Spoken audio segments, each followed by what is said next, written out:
تو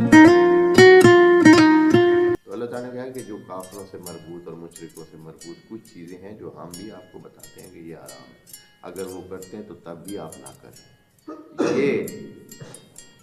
ایسے کام نہیں ہے کہ جن کو کیا کیا جائے کہ یہ شاعر اللہ ان کو سمجھیں، یہ شاعر اللہ نہیں ہے، یہ وہ کرتے ہیں تو پھر آپ نے نہیں کرنے۔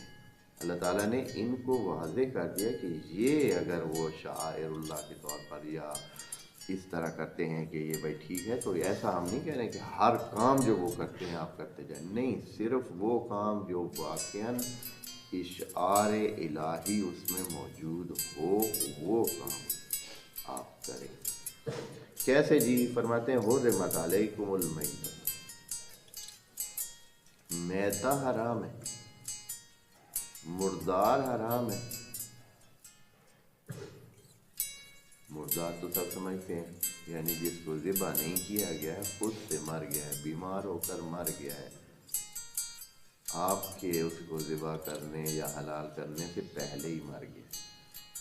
اچھا، یہ حلال کرنے کا کام پہلے بھی ہوتا تھا، ذبح کرنے کا کام تو پہلے بھی ہوتا تھا، صرف یہ نہیں ہے کہ اسلام نے آ کر ذبح کو حکم دیا، پہلے بھی ذبح کرنے کا کام اور حلال کرنے کا کام ہوتا تھا،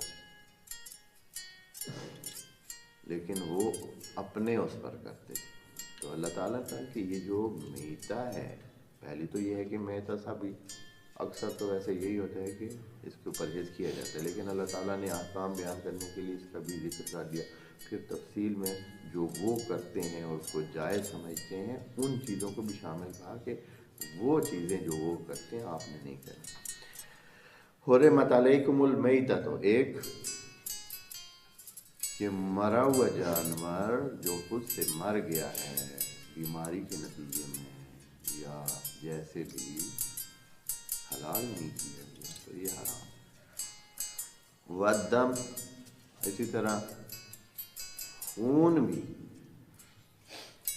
یہ حرام ہے، رجس ہے، نجاست بھی ہے، یعنی اس کے وہ جو